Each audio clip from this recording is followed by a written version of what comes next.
उतने की उतना ही। बीपी भी ऊंचा नीचा चल रहा है पर लेवल में नहीं आ रहा, शुगर भी लेवल में नहीं आ रही, तो प्रयास करा करो महाराज। बेलपत्री के फल का जो गुर्दा है, अंदर का जो भाग है फल का, उसको पानी में गला लीजिए और प्रदोष कम से कम प्रदोष नहीं हो और बीमारी जरा दवाई लगी नहीं रही हो तो बिना प्रदोष के भी कर सकते हो। उसको पानी में गलाइए, आधा घंटा पानी में, जैसे आपको सुबह मंदिर जाना है 10 बजे, तो सुबह स्नान कर कर कम से कम 6:30-7 बजे उसको पानी में गला दीजिए और उस बेले के फल का गुर्दा सा गला हुआ पानी शिव जी को ले जाकर समर्पित कर दीजिए महाराज। उस पानी में से थोड़ा सा 1 चम्मच पानी शिव जी पे चढ़ा हुआ लेकर आ जाइए। उस पानी को जो बीमार व्यक्ति है उसको औषधि देने से पहले मात्र आधी चम्मच से भी आधा चम्मच उसको दे दीजिए। भगवान शंकर का श्री शिवाय नमस्तुभ्यम का जाप कर कर उस पानी को देने के बाद अगर आप औषधि देंगे तो ये पक्का है कि औषधि अपना कार्य करना प्रारंभ कर देगी और वो स्वस्थ होना प्रारंभ हो जाएगा। वो स्वस्थ हो औषधि के लिए। शंकर पर चढ़ी हुई भस्म, शंकर पर चढ़ा हुआ बेलपत्र, शंकर पर चढ़ा हुआ एक पुष्प भी औषधि का कार्य करता है। पहले भी आपको कहा, जिसको चर्म का रोग हो जाता है, चमड़ी अगर कहीं सफेद पड़ जाए या कोई स्थान पर सफेद सफेद से चट्टे पड़ जाएं, उसके लिए कहा है पूर्णिमा के दिन जब गाय अपने बछड़े को दूध पिला रही हो,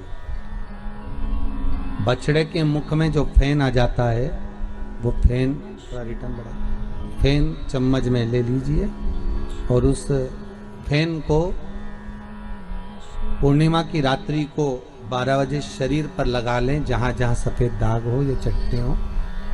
आधा घंटा तक लगे रहने के बाद में फिर स्नान करें और एक बार सूर्य कुंड का स्नान जरूर करें, जो झांसी दतिया के पास में है सूर्य कुंड, उसका स्नान करें। वहां की मट्टी लाकर शरीर पर लगाकर आधा घंटा धूप में बैठकर फिर स्नान करें। धीरे धीरे चमड़ी अपने असली कलर में आना प्रारंभ हो जाए, अपने असली स्वरूप में वो चमड़ी आना प्रारंभ। सूर्य कुंड का स्नान।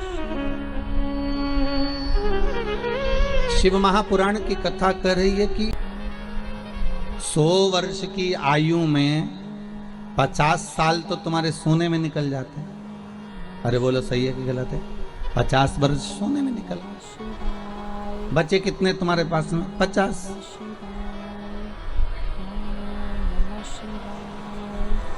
और उसमें भी 25 साल तो तुम्हें ये सोचने में निकल जाते हैं कि फिर कमाना कैसे है, आगे कैसे बढ़ना है, नौकरी व्यापार कैसे करना है, विद्याध्ययन कैसे करना है, विद्याध्ययन कैसे करना है, कैसे अपन को आगे बढ़ना है। कितने साल निकल गए? अब कितने बच्चे तुम्हारे पास में? मात्र 25। और 25 वर्ष में भी तुमको ये व्यवस्था करने में लग जाते हो कि बहन के घर जाना है, बच्चों का ब्याह करना है, शादी करना है, थोड़ा सा पैसा कमा कर एकत्रित करना है। मालूम पड़े वो 25 साल में से 10-12 साल तो तुम्हारे इसी में निकल गए। बचे कुछ थे थोड़े बहुत 5-10 साल बचे और वो ऐसी ही जिंदगी में निकाल दिए। भगवत नाम तो हुआ ही कहाँ।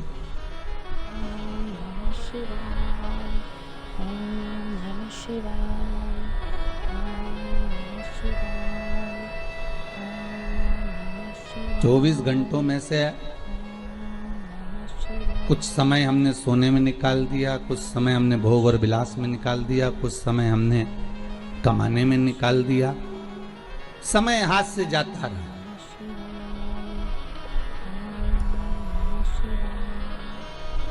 और जब मृत्यु का पल सामने खड़ा हुआ था,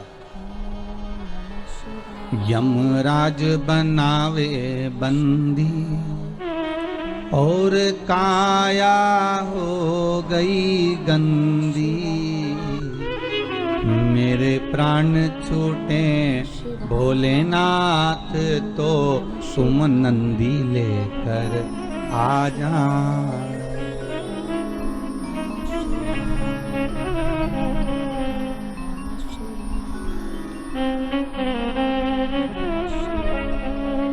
जब आए मरण का मौका, कहीं हो ना जाए धोखा। मेरी सैया छूटे नंदलाल, तो तुम नैया लेकर आ जाना। जब घोड़ा मिले ना गाड़ी, चलने की हो तैयारी। जब घोड़ा मिले ना गाड़ी, चलने की हो तैयारी। मेरे प्राण छूटे भोलेनाथ, तो तुम गौरा लेकर आ जाना।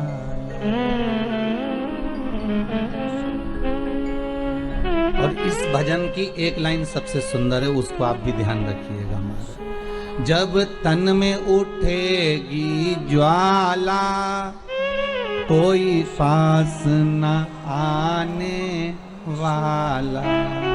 जब इस तन में आग लगेगी, जब इसको जलाया जाएगा, जब इस तन को आग लगाया जाएगा। और आज वही इस भजन को बनाए श्री नागर जी महाराज ने कई वर्षों पहले बना लिया था, और उसकी लाइन आज सिद्ध करी जा रही है कि जब तन में उठेगी ज्वाला, कोई पास न आने वाला। तब हे भोलेनाथ, इतनी कृपा करना कि आप नंदी लेकर आ जाना, क्योंकि परिवार, नाते, रिश्ते, कुटुंब, कबीले, ये कोई साथ तो आने वाले नहीं।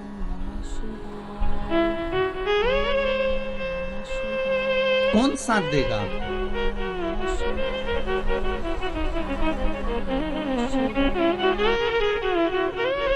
पहले तो कंधे पर भी तोक कर ले जाते थे, राम नाम सत्य कहते कहते। आज के जमाने में तो घर भी नहीं लाने देते, हॉस्पिटल से डायरेक्ट सीधे लकड़ी पर आग लगा देते हैं। बाद में कह देते हैं ये लो अस्थियां थोड़ी बहुत तुम्हारे दादा परदादा पिता माता की है, जो करना हो कर लो। अब उन अस्थियों का करोगे क्या? क्या करोगे उन अस्थियों?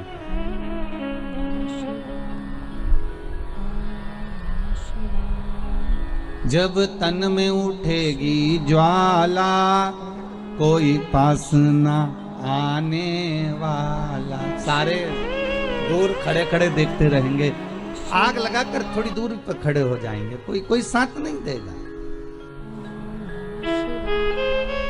फिर साथ कौन देगा? तो शिव महापुराण की कथा कहती है कि माता के गर्भ में तू अकेला था, ना भोजन करता था, ना नौकरी करता था, ना तू सर्विस करता था, ना तू कमाने जाता था। माता के गर्भ में जैसे तू अकेला था, तो तेरा भरण पोषण मैंने करा था। माता के गर्भ में तू पड़ा रहा, तो तेरा ध्यान मैंने रखा था। माता के गर्भ में तू रहा, तो तेरा भोजन देने का काम मेरा था। माता के गर्भ में जब तू पड़ा रहा, तो तुझे जीवित रखने का कार्य मेरा था। तो भगवान शंकर की कथा कहती है कि मरने के बाद का भी टेंशन मत लेना कि लोग जलाकर दूर बैठ जाएंगे। दुनिया के लोग दूर बैठकर दूर तुझे देखते रहेंगे आग लगते हुए, और शंकर कहते हैं कि तूने अगर मेरा एक बार भी नाम लिया है तो मैं नहीं देख पाऊंगा, मैं तुझे जाकर अपनी बाहों से लपेट लूंगा, अपनी बाहों से लगा लूंगा। किसी ने कहा शंकर भगवान को और कोई भस्म नहीं मिली रमाने के लिए?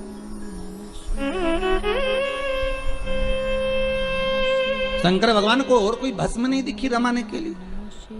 अरे गाय के गोबर का कंडा बनाकर उसकी भस्म बना के शंकर जी लगा लेते? नहीं नहीं नहीं। किसी वृक्ष को जलाकर भगवान शंकर उसकी भस्म लगा लेते? नहीं। किसी पत्तियों को जलाकर शंकर भगवान उसकी भस्म रमा लेते? नहीं। पर शंकर भगवान ने भस्म किसकी रमाई? वो भी मुर्दे की।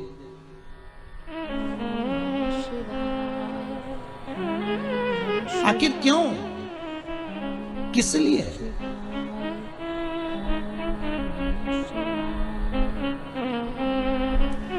शंकर भगवान ने कहा कि ये जो जीव जिसको मैंने जन्म दिया है, जिसको मैंने पैदा किया है, इसके गर्भ में मैं इसके साथ में था, परिवार वाले तो बाद में जब इसको बाहर निकाला गया, गोदी में लाकर दिया गया, और ये डॉक्टर सिस्टर ने जब इसको गोदी में दिया, तब लोगों ने प्रेम करा, तब इस लोगों ने स्नेह करा, तब लोगों ने इसको गोदी में लिया। पर इसके बाद तो जनता ने इसको संभाल लिया, फिर दुनिया ने इसको साथ लिया, पर अंदर तो मैं ही था 9 महीने तक। और आग लगाने तक भी परिवार वाले संभाल लेंगे, माना मुझे, पर आग लगाने के बाद कोई नहीं संभालेगा। आग लगाने के बाद तो एक ही संभालेगा, कौन? कालों का काल। जम के तो बोलो, कालों का काल महाकाल, बस वही संभालेगा। फिर वो कहता है कि गले में लगाऊंगा। जब दुनिया चली जाएगी ना, धधकती हुई अग्नि में, धधकती हुई अग्नि में तुमने एक बार भी अगर शंकर का अनुमोदन करा है, शिव महापुराण का स्मरण करा है, शंकर की कथा का रसास्वादन ग्रहण करा है, शंकर की कथा को सुना है, तुमने अगर शिव का अनुमोदन करा है, तुमने शंकर की भक्ति को धारण करा है, तुमने शंकर के नाम स्मरण को धारण करा है, तो उस शिव का स्मरण कब होगा? जब लोग आग लगाकर चले जाएंगे, तब शंकर तुम्हारे से लिपटने के लिए आएगा, तुम्हारी उस भस्म को, तुम्हारे उस भस्म को अपने शरीर पर धारण करेगा कि ये मेरा है, ये मेरा।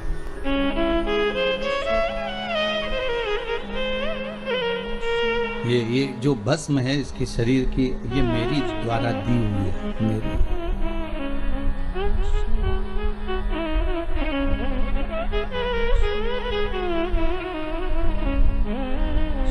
तब शिव, तब शंकर, तब ओघड़ी, तब दयालु, तब दाता सामने खड़ा मिल जाए। फिर वही वाली बात आ गई कल वाली, अंत समय प्रभु आना पड़ेगा, वादा किया तो निभाना पड़ेगा।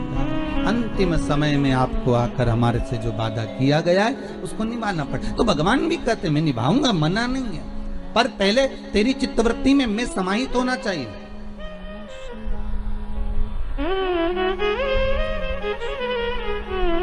शिव कह रहे हैं तुम्हारी चित्तवृत्ति के भीतर मेरा समाहित होना जरूरी है।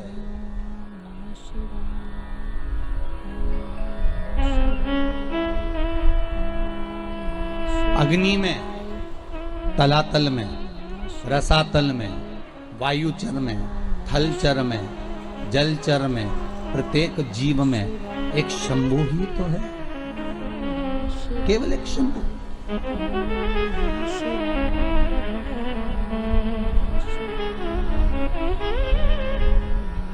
वो समाहित हो जाए।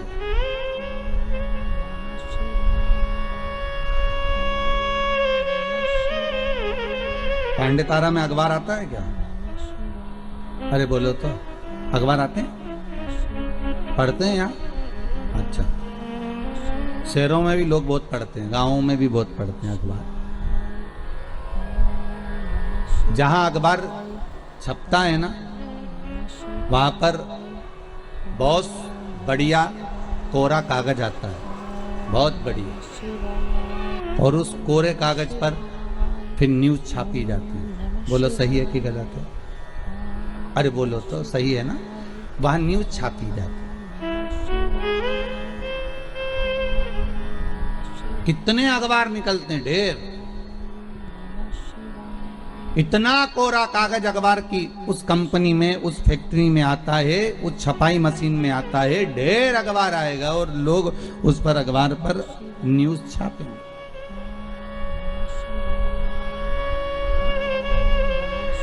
पर कितनी भी अच्छी न्यूज छाप लो,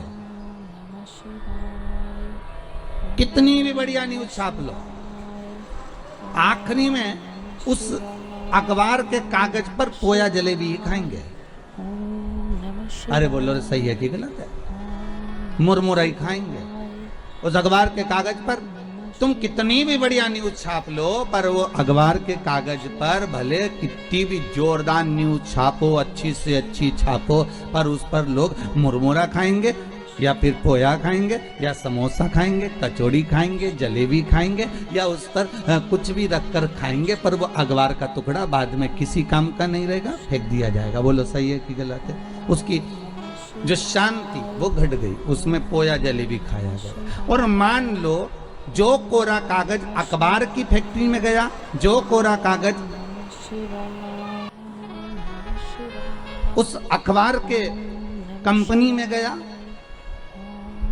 उस प्रिंटिंग मशीन में गया और वहां जो न्यूज छापी, इतनी बड़ी बड़ी न्यूज छापी, एक से बढ़कर एक छापी, पर आखिरी में लोगों ने उस पर पोया जलेबी खाया। मान लो वही कोरा कागज जो अखबार की कंपनी में गया, जो अखबार की फैक्ट्री में गया, जो प्रिंटिंग मशीन में गया, वही कोरा कागज गीता प्रेस गोरखपुर में चले जाता और उस पर अगर रामायण और गीता लिखा जाती तो फिर कोई पोया जलेबी खाता? अरे बोलो तो जम के, कोई खाता पोया जलेबी? नहीं। फिर क्या करते उसको? लाल कपड़े में बांध कर, संजो कर, साध कर उसकी पूजन करते। फिर उस पर ना तो कोई पोया खाता, ना कोई जलेबी खाता, ना कोई मुरमुरा खाता। बस जैसे अखबार कंपनी में कोरा कागज गया तो उस पे न्यूज तो छपी, अच्छी अच्छी छपी, पर उसके बाद भी पोया जलेबी खाया गया। पर वही कोरा कागज जब गीता प्रेस गोरखपुर में गया और वहां प्रिंटिंग प्रेस पर रामायण की चौपाइयां, गीता के श्लोक जब लिखे गए, भागवत रामायण गीता लिखी गई, तो किसी ने उसमें मुरमुरा नहीं खाया, किसी ने उसमें समोसा नहीं खाया, किसी ने उसमें पोया जलेबी नहीं खाया। बस यही हमारा जीवन है। इस कोरे कागज को संसार की कंपनी में डालोगे तो यहां जो छपाई होगी वो मुरमुरा खाने की काम आएगी। और ये जो शरीर है इसको भगवान की भक्ति में डालोगे तो ऐसी प्रिंटिंग होगी कि ये भगवान के काम आ जाएगी। ये कोरा कागज है। इस कोरे कागज को तुम चाहो तो अखबार जैसा बना दो, इस कोरे कागज को तुम चाहो तो रामायण जैसा बना दो। ये कोरा कागज है, मर्जी तुम्हारी है कि कौन सी प्रिंटिंग मशीन में इसको प्रिंट करवाना।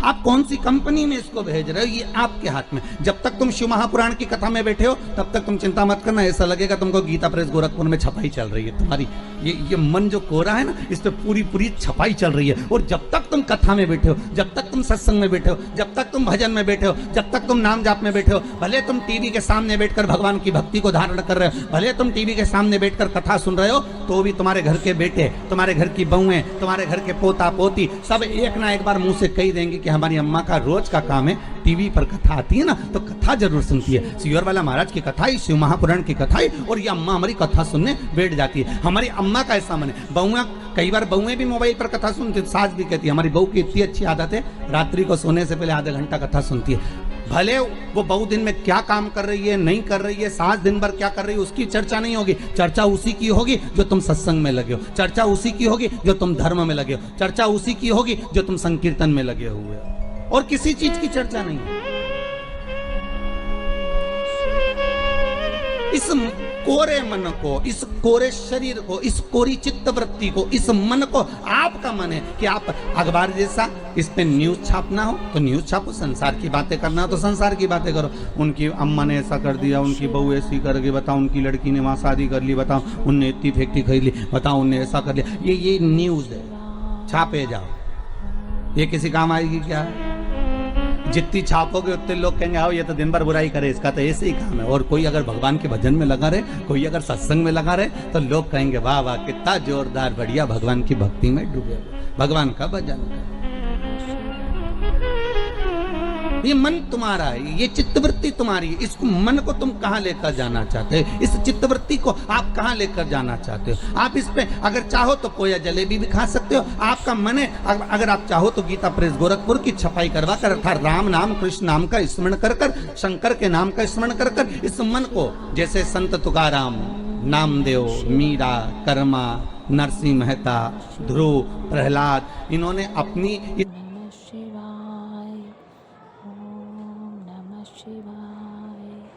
कोरे कागज को इस पर न्यूज नहीं छापी, उन्होंने इसको अपने भगवान की भक्ति में लगा दिया, इस चित्तवृत्ति को लगा दिया।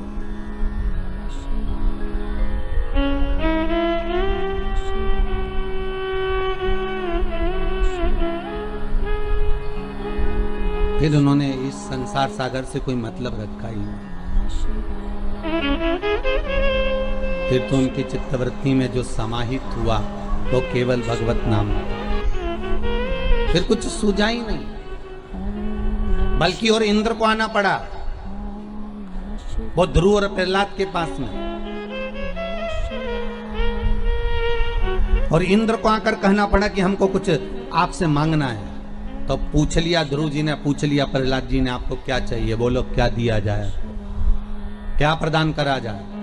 तो कहा आपने जो पुण्य करा है, आपने जो दान करा है, आपने जो सत्कर्म करा है, आपने जो पुण्य धारण करा है, वो पुण्य हमको दे दीजिए, वो पुण्य हमको प्रदान कर दीजिए। देखिए इंद्र के पास में अगर मांगने के लिए कुछ नहीं था तो पुण्य मांग कर लेगा। और आपसे भी निवेदन करूंगा, ये पुण्य जो आप कर रहे हो ना, ये सत्कर्म जो कर रहे हो, ये बघेल परिवार अगर शिव महापुराण की कथा करवा रहा है, अगर आज स्वर्गीय श्री राज बहादुर सिंह के अगर ये पुत्र कथा करवा रहे हैं, ये पुण्य जो एकत्रित कर रहे हैं, ये पुण्य कोई साधारण नहीं हो सकता। ये पुण्य की प्रबलता बड़ी प्रखर होती है, बड़ी। बस डोलना नहीं है हमें संसार सागर में, हमें भटकना नहीं है। दुनिया के लोग संसार सागर में भटकते ज्यादा है, बहुत भटकते। एक ये प्रश्न किसी बच्ची ने करा है, अच्छा प्रश्न है महाराज जी, कि पितृदोष और काल सर्प दोष परिवार में क्यों लगता है, उसका क्या कारण है? किसने प्रश्न करा है, जरा हाथ उठाइए। अच्छा माता जी आपने करा। किरण जी मिश्रा आप ही ने प्रश्न किया, बहुत सुंदर प्रश्न है, जग कल्याण के लिए बहुत अच्छी बात है। एक बार जोरदार ताली बजाओ माता जी के लिए, बहुत सुंदर प्रश्न। बैठिए विराजी। पितृदोष और काल सर्प दोष क्यों लगता है, केवल एक शंकर की आराधना से समझें। महाराज भगवान शंकर को जब जलंधर की पत्नी वृंदा, जलंधर के जब प्राण छूटे, तो जलंधर के प्राण छूटने पर वृंदा जब तुलसी का क्यारा बन गई और वो वृंदा ने श्राप दे दिया, हे शिव, ये नारायण आपने मेरे साथ छल करा है तो आप शालिग्राम बनोगे, पत्थर बनोगे, पर शंकर आपने मेरे पति को मारा है तो आपका चढ़ा हुआ जल कभी मुझ में नहीं जाएगा। तुलसी के क्यारे में शंकर का चढ़ा हुआ जल कभी नहीं जाना चाहिए। आप लोग अगर भगवान को थाली में, आपके घर में भगवान हैं बहुत सारे होते हैं, आप लोगों के सभी लोगों के यहाँ होते हैं बहुत सारे भगवान, ठीक है, गणेश जी भी हैं सब क्या, अरे बोलो तो लड्डू गोपाल भी हैं, फिर देवी देवता भी हैं बहुत सारे, फिर शंकर जी भी हैं, तो सबको एक ही थाली में रख लिया और थाली में रखकर सबने उनको स्नान कराना चालू कर दिया। अब सबको स्नान कराया तो शिव जी को भी कराया, बोलो कराया कि नहीं कराया, थाली के अंदर रखा। अब तुमने स्नान तो करा दिया, स्नान कराने के बाद वो जल को क्या करा तुम लोगों ने, ले जाकर तुलसी के क्यारे में डाल दिया। तो महाराज जी पहले के समय में क्या कालसर्प दोष पितृदोष नहीं होता था? बिल्कुल नहीं होता था। पहले के समय में ना कालसर्प दोष होता था ना पितृदोष होता था। क्यों? तो क्या घर में लोगों के शंकर जी नहीं होते थे? होते थे। लोग शिव जी को स्नान कराते थे, पर घर में बगीचा, खलियान, खेत, वृक्ष इतने लगे होते थे कि शंकर जी को स्नान कराने के बाद वो जल को ले जाकर, वो भगवान को स्नान कराने के बाद जल को ले जाकर पेड़ पौधे में डाल दिया जाता था, बगीचे में डाल देते थे, तुलसी के क्यारे में नहीं डालते थे। इसलिए ना पितृदोष होता था ना कालसर्प दोष होता था। अब दुनिया के लोग भगवान को स्नान करा के ले दे के एक ही पौधा घर में दिखता है, वो तुलसी जी का, बस स्नान कराया और तुलसी जी में ले जाकर डाल दिया। तो तुलसी जी में ले जाकर डाला तो उससे शास्त्र कहता है कि अगर शिव जी का चढ़ा हुआ जल तुलसी के क्यारे में जाएगा तो सर्प के डसने का दोष लग जाएगा, जिसको हिंदू धर्म में काल सर्प दोष कहा, जो काल सर्प दोष। अच्छा, बड़ा विचित्र काम है। कई कई गांवों में आप लोगों ने भी देखा होगा, यहाँ तो ठीक है परंतु हमने महाराष्ट्र में बहुत देखा। महाराज कई कई गांवों में तुलसी के क्यारे के नीचे शंकर जी को रखते हैं। ये तुलसी के कुंड के अंदर शंकर जी को रखेंगे, पर यह दोष है। वो तो ना जाने कहां से बुद्धि आ गई ऐसी कि तुलसी के क्यारे के अंदर शंकर जी को रख दो, तुलसी के क्यारे के नीचे शिव जी को रख दो, या तुलसी के क्यारे के अंदर शंकर भगवान को विराजमान कर दो। ये विवेक ना जाने कौन दे देता है आप लोगों को। अच्छा, दुनिया के लोगों की आदत भी ऐसी है ना, जो अच्छा विवेक मिले ना, अच्छी जगह से कथा मिले, अच्छी चीज मिले तो उसको तो लोग छोड़ देंगे, पर कहीं नाटक मिले, नौटंकी मिले, कोई आपको अलग अलग तरह से ना जाने घुमा फिरा के ना जाने बुद्धि ऐसी फेर कर गलत चीज बताएगा ना, तो वो समझ में आ जाएगी आप लोग। दुनिया की आदत है।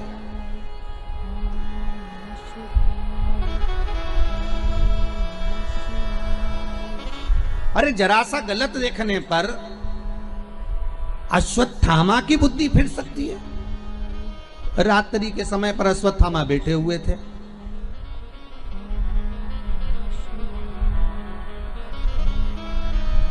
और रात्रि के समय पर अश्वत्थामा बैठे, और बैठे बैठे अश्वत्थामा ने क्या देखा कि एक वृक्ष के कोटर में कौवे के अंडे रखे हुए हैं, कौवे के बच्चे रखे हुए हैं, और एक उल्लू रात्रि के समय पर उड़ता उड़ता आया, और वो कौवे के अंडों को उसने रात के समय, कौवा जब सो गया तो उसके अंडों को, उसके बच्चों को मार दिया। किसने? उल्लू ने। अश्वत्थामा ने देख लिया, इससे जोरदार कोई काम नहीं हो सकता। अगर ये पांडव जीते, नेत्र खुलने के बाद अगर नहीं मर रहे, तो एक काम करता हूं, जैसे उल्लू रात को आया और उसने कौवे के अंडों को मार दिया, कौवे के बच्चों को मार दिया, तो अश्वत्थामा ने भी विचार करा, एक काम करता हूं, मैं भी सोते समय पर जाता हूं और मार देता हूं। और अश्वत्थामा ने करा क्या, जब पांडवों के पुत्र सो रहे थे और अश्वत्थामा उनको सोते हुए को मार दिया, सोते हुए। बस केवल रात्रि को एक जरा सा एक लीला देखी, और उस बुद्धि में, अश्वत्थामा के उस विवेक में वो समाहित हो गया। गलत चीज लोगों की बुद्धि में तुरंत आ जाती है कि हाँ हाँ उसने ऐसा करा, उसने तुलसी जी के क्यारे में शिवलिंग रखा तो अपन भी रख लो, उसने ऐसा करा तो अपन भी ऐसा कर लो, और उसने यूं करा तो अपन भी ऐसा कर लीजिए। पर शंकर की कथा करें नहीं भाई, ये थोड़ा वंचिता होना चाहिए महाराज। जो शास्त्र सम्मत हो उसका स्मरण करना चाहिए।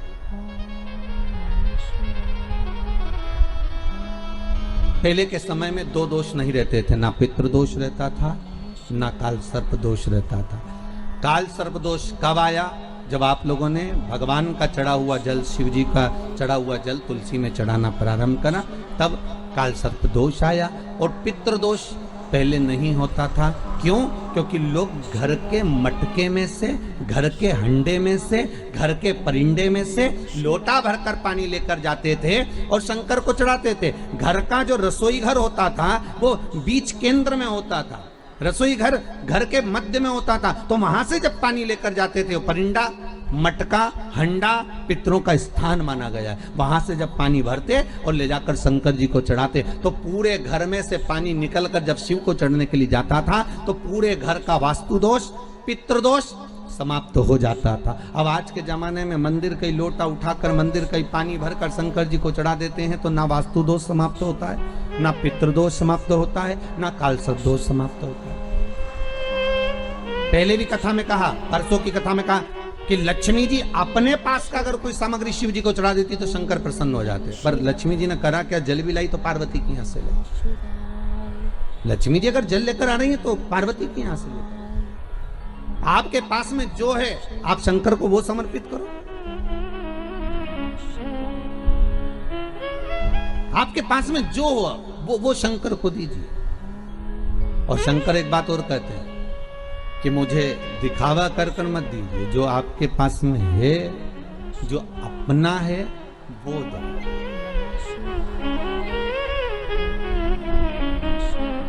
और जो श्रेष्ठ हो, श्रेष्ठ, जो श्रेष्ठ है वो दो। कहा मात्र एक चावल का दाना, कितना? जम के बोलिए।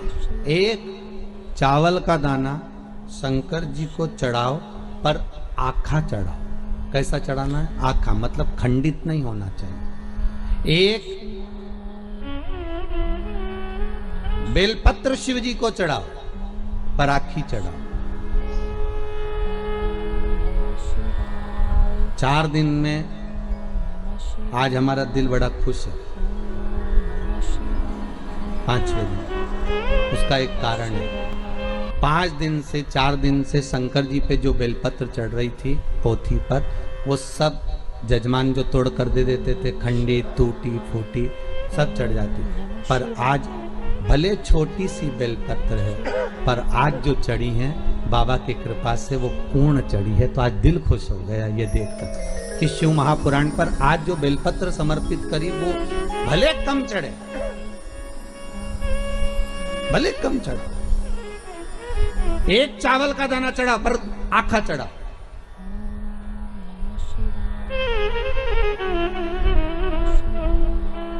आज हमें बड़ी खुशी मिली है इस व्यासपीठ पर आए। जब बेलपत्री थोड़ी सी हाथ में आई तो देखा कि भले छोटी सी है पर सुंदर कितनी है। आज बाबा इसको अंगीकार करेंगे, स्वीकारेंगे। शिव महापुराण की पोथी नहीं होती महाराज। 7 दिन, 9 दिन, 5 दिन, जितने दिन तक शिव महापुराण जिस जगह पर रखी रहती है, जिस कुल में, जिस परिवार में, जिस भाव में रखी रहती है, वहां पर ये 12 ज्योतिर्लिंग 7 दिन के लिए विराजमान होते हैं। उस पर चढ़ाई गई बेलपत्री का फल 12 ज्योतिर्लिंग पर चढ़ाई गई बेलपत्री के फल के बराबर होता है। 12 बेल ज्योतिर्लिंग के बराबर है। उसका फल एक आनंदी, बड़ी प्रसन्न। थोड़ा दो भगवान को पर अच्छा। पर दुनिया के लोगों की आदत ये थी, अच्छी चीज होती ना वो अपने लिए रख लेना। बहुत अच्छी साड़ी है तुम्हारे पास में तो बहू को दे दोगी, और अच्छी साड़ी है तो तुम अपनी बेटी को दे दोगी। साड़ी थोड़ी भी गड़बड़ है तो भागवत पे चढ़ा दोगी। इतनी खुश होकर चढ़ाओगी, भागवत महारानी पे चढ़ा दी। अब तुम सोचोगे भागवत जी पे साड़ी चढ़ा दी, और वो साड़ी जो किसी काम की नहीं, वो साड़ी जो किसी के काम की नहीं, जब तुम्हारी बेटी के काम की नहीं, तुम्हारी बहू के काम की नहीं, तुम्हारे काम की नहीं, तो तुमने जो भागवत जी पे चढ़ाई वो महाराज की पत्नी पहनेगी? अरे बोलो तो कहीं नहीं पहने। तुमसे ज्यादा जोरदार महाराज की पत्नी तो कहीं पहने ऐसी साड़ी? किस काम की वो? इसलिए शिव महापुराण भले थोड़ा लग जाए, लोगों को लगता है कि महाराज जी ऐसी बात बोल, पर एक चढ़ाओ पर अच्छा चढ़ाओ, एक चावल का दाना चढ़ाओ अच्छा चढ़ाओ, एक बेलपत्र चढ़ाओ भगवान को पर वो अच्छी चढ़ाओ, एक पुष्प चढ़ाओ अच्छा चढ़ाओ, एक वृक्ष की पत्ती चढ़ाओ पर अच्छी चढ़ाओ, एक दुर्वा चढ़ाओ पर अच्छा चढ़ाओ, एक लोटा पानी चढ़ाओ पर अच्छा चढ़ाओ, दिल से चढ़ाओ। हमें नहीं लेना मंदिर का पानी, हमें नहीं चाहिए मंदिर का जल, हमें तो घर से लेकर जाएंगे, भले इतना सा लेकर जाए, वो चढ़ाएं।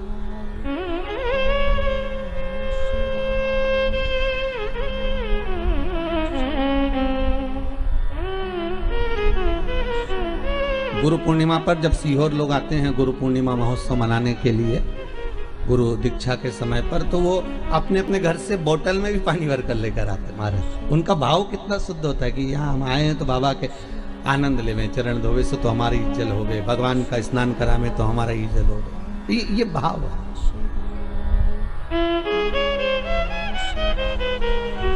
अभी सीहोर में रुद्राक्ष महोत्सव था। आप में से कुछ लोग पहुंचे भी होंगे। कौन कौन पहुंचा था? आप लोग हाथ उठाए। हाँ, पहुंचे भी थे। तो आप लोगों ने देखा होगा कि शंकर जी पे जल चढ़ाने के लिए हमने कोई टंकी भर कर नहीं रखी थी कि आपने यहाँ पर टंकी भर दी हो कि इसमें से पानी भर भर के ले जाओ और शिव जी को चढ़ा दो। देखा था आप लोगों ने? नहीं भरी थी ना। कई लोगों ने कहा महाराज जी इतनी पब्लिक है तो एक टंकी भर दो पानी का और वहां लोटे रख दो, 4-5 कलश रख दो तो लोग शिव जी को चढ़ाते रहेंगे। हमने कहा नहीं, शिव महापुराण का विधान है कलश भी वही लाएं और पानी भी वही लाएं। अब उनकी मर्जी, वो कुएं में से खींच के लाएं, बोर में से निकाल के लाएं, टैंकर से लाएं, जहां से उनकी मर्जी पड़े जल वो लेकर आए और चढ़ाएं। क्यों? क्योंकि इतनी दूर आए हैं तो एक लोटा पानी भी चढ़ाएं तो उनकी कामना पूरी हो, उनकी मनोकामना पूर्ण हो। भरने को तो हम जल भर देंगे, हमको क्या करना। जब कुएं में इतना पानी डल रहा था, लोगों के लिए इतना पानी की व्यवस्था करी गई थी, तो आपके लिए एक टंकी पानी भरने में क्या जाता। पर नहीं, आप स्वतः लेकर आएंगे, आप स्वयं लेकर आएंगे और उस जल को आप स्वयं समर्पित करेंगे तो उसका आनंद ही दूसरा हो, आनंद दूसरा।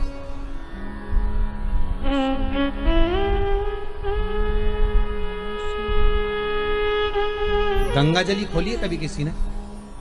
किसी के यहाँ गंगा जली खुली है? अरे बोलो तो सही। शादी में, ब्याह में या कोई गंगा जी भर के लेकर आते हैं और फिर गंगा जली खोलते हैं, पंडित जी पूजन कराते हैं। खोली है सब लोगों ने?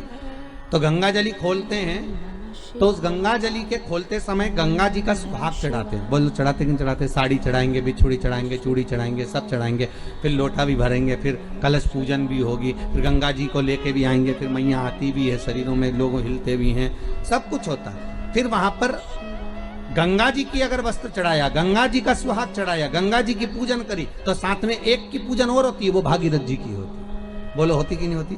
फिर भागीरथ के कपड़े चढ़ते, धोती चढ़ेगी, गमछा चढ़ेगा, कुर्ता का कपड़ा चढ़ेगा, जनेऊ चढ़ेगी, भागीरथ जी के कपड़े भी चढ़ेंगे। कि भागीरथ जी के कपड़े चढ़ाए, क्यों चढ़ाते हैं? उसका कारण क्या है? क्योंकि गंगा को लेकर आने वाले श्री भागीरथ जी महाराज।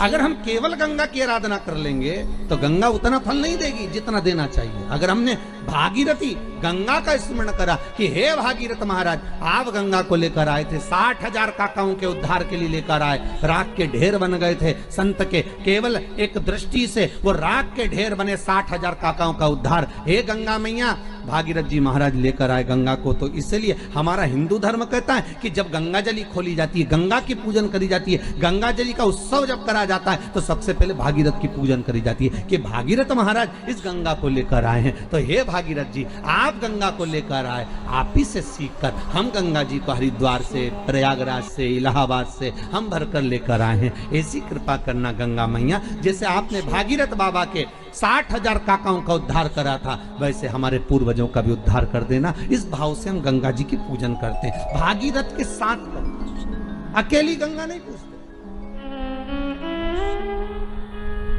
हम अकेली गंगा का स्मरण नहीं करते, हम भागीरथी गंगा का स्मरण करते हैं, हम विष्णुपदी का स्मरण करते हैं।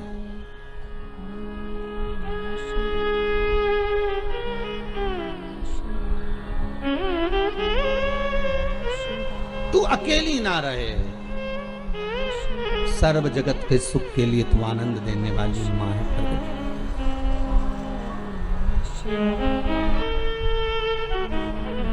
सर्व जगत का देव। आप बाबा को एक अक्षत का दाना दीजिए, बड़े प्रेम से दीजिएगा, बड़े भाव से।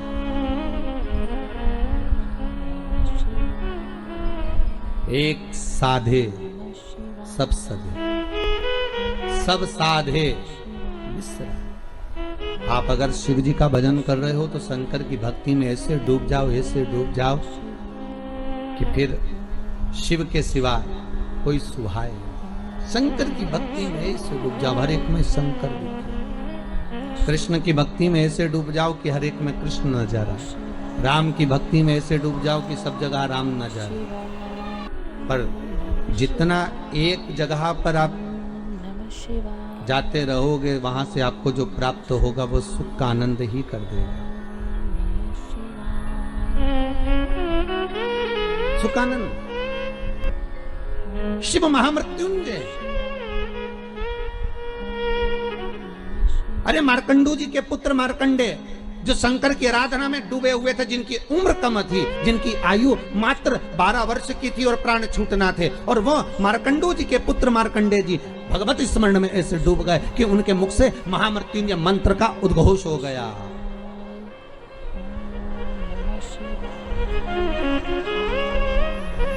भगवान शिव के नाम का उद्घोष हो गया। जैसे नंदी महाराज, शिलाद नाम का ब्राह्मण, जिनको ऋषि भी कहा गया, जिनका नाम था शिलाद। क्या नाम है उनका? जम के बोलिए। शिलाद ब्राह्मण है, ऋषिवर है। और शिलाद ब्राह्मण है, ऋषि हैं, बड़े शिव के भगत है, शंकर का बहुत अनुमोदन करते हैं, शिव का स्मरण में वो हमेशा डूबे रहते हैं। और उनका एक नाम स्मरण, केवल ओमकार का ध्वनि करना और ओम नाम में डूबे रहना। ओम नमः शिवाय,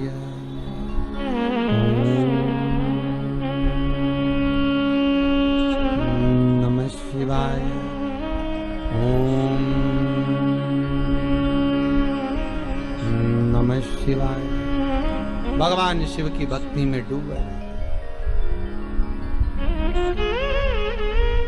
अब उनकी धर्मपत्नी से संतान नहीं, औलाद नहीं, बड़े दुखी हैं, बड़े दुखी। अच्छा, संतान नहीं हो, किसी नारी की गोद अगर, स्त्री की गोद अगर खाली रह जाए तो भी दुख होता है उसको कि मेरे घर में औलाद नहीं, संतान नहीं। हम कई बार कहे, आज फिर कहते हैं, ये टेस्ट भी बाद में कराना, सारी जांचें बाद में कराना। एक बार